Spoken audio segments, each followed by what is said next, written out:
السلام علیکم ورحمۃ اللہ وبرکاتہ۔ الحمد للہ کفا وسلام علی عباده الذین اصطفى اما بعد۔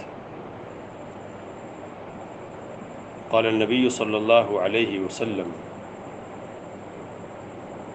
اذا دعی احدکم الى الولیمة فلیأتها، رواہ البخاری و مسلم۔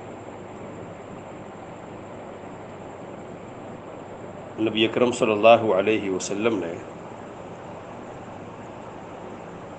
ایک مسلمان پر دوسرے مسلمان کا دوسرا حق یہ بتلایا ہے کہ جب ایک مسلمان کسی مسلمان کو دعوت دے تو وہ اسے قبول کرے۔ دعوت اگر ولیمے کی ہے تو جمہور علماء کے نزدیک واجب ہے۔ امام نووی، قاضی عیاض اور امام ابن عبد البر رحمہم اللہ نے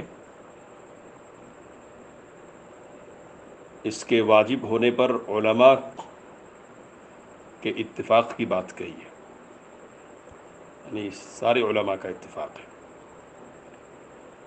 لیکن حافظ ابن حجر رحمۃ اللہ علیہ کہتے ہیں کہ سارے علماء کے اتفاق کی یہ بات درست نہیں ہے، اس لیے کہ بعض شوافع اور حنابلہ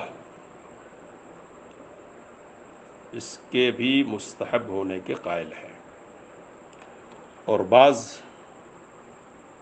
شوافع اور حنابلہ اسے فرض کفایہ کہتے ہیں۔ واجب ہونے کی بات راجح ہے اور اس کے متعدد دلائل ہیں۔ اس سلسلے میں سیدنا ابن عمر رضی اللہ تعالی عنہما کی روایت ہے کہ رسول اللہ صلی اللہ علیہ وسلم نے فرمایا اذا دعی احدکم الى الولیمة فلیأتیہا، جب تم میں سے کسی کو ولیمے کی دعوت دی جائے تو اسے ولیمے میں شرکت کرنی چاہیے۔ سیدنا ابو ہریرہ رضی اللہ تعالی عنہ کی روایت میں ہے کہ رسول اللہ صلی اللہ علیہ وسلم نے فرمایا وَمَن لَّمْ يُجِبِ الدَّعْوَةَ فَقَدْ عَصَى اللَّهَ وَرَسُولَهُ،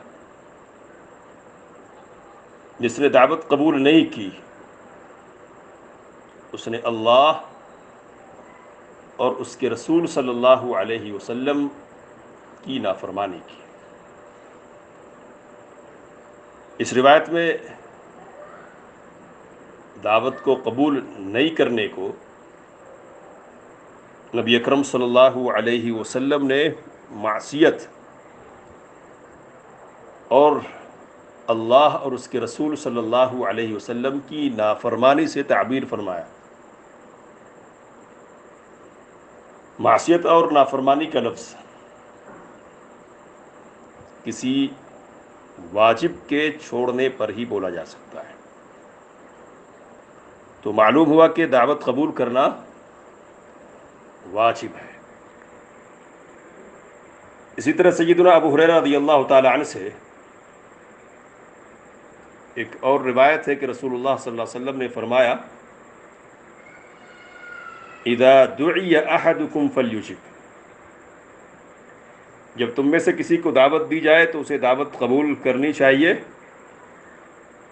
فإن كان صائما فليصلي، اگر وہ روزے سے ہو تو بس دعا کر دینی چاہیے۔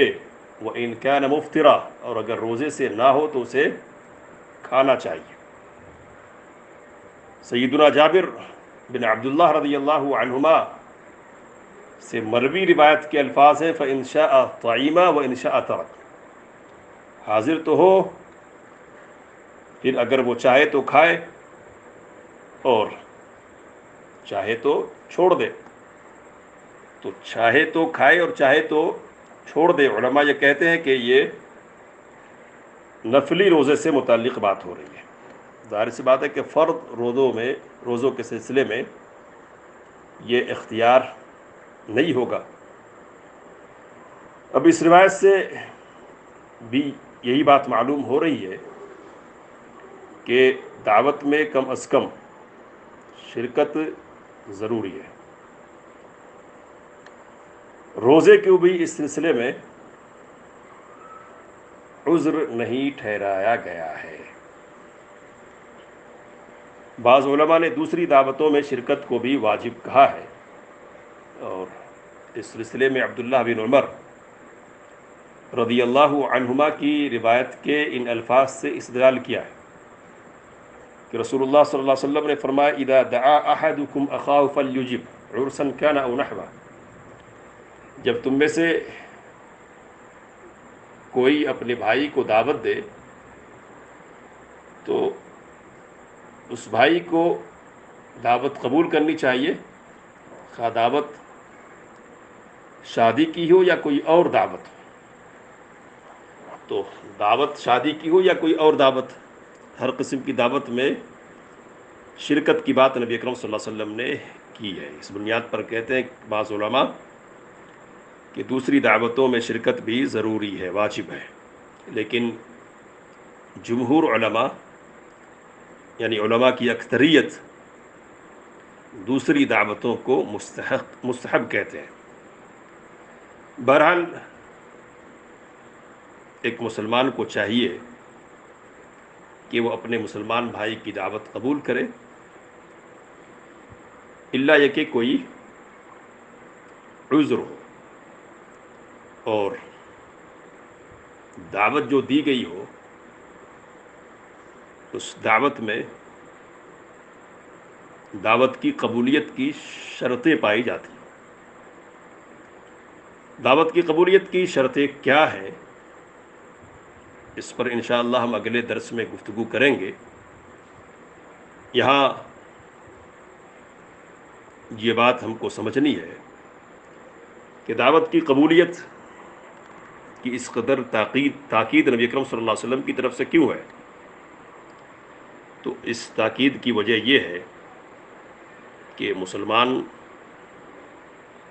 کو چاہیے کہ وہ اپنے مسلمان بھائی کے دل کو ٹھیس نہ پہنچائے،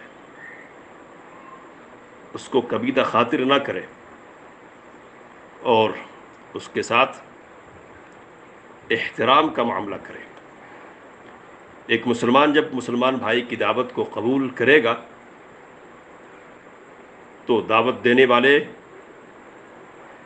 کو خوشی ملے گی اور اس کے سیرے میں اپنے اس مسلمان بھائی کے لیے محبت اور الفت کے جذبات پیدا ہوں گے. تو شریعت یہ چاہتی ہے کہ اسلام اور ایمان کی بنیاد پر جو اخوت وجود میں آئی ہے اس کی حفاظت کی جائے اور ایسے اعمال اختیار کیے جائیں جن سے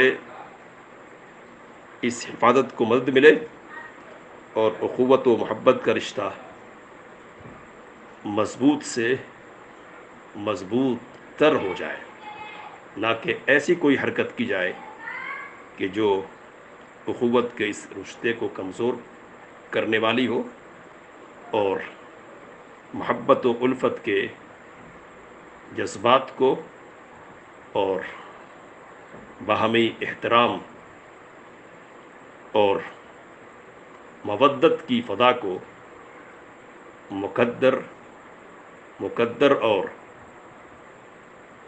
گدلا کرنے والی ہو. اللہ تعالیٰ سے دعا ہے کہ وہ ہمیں اچھائیوں کو اپنانے، اپنے مسلمان بھائیوں کے حقوق پہچاننے اور شریعت کی روشنی میں انہیں ادا کرنے کی توفیق مرحمت فرمائے. آمین. وآخر دعوانا ان الحمد للہ رب العالمین. والسلام علیکم ورحمۃ اللہ وبرکاتہ.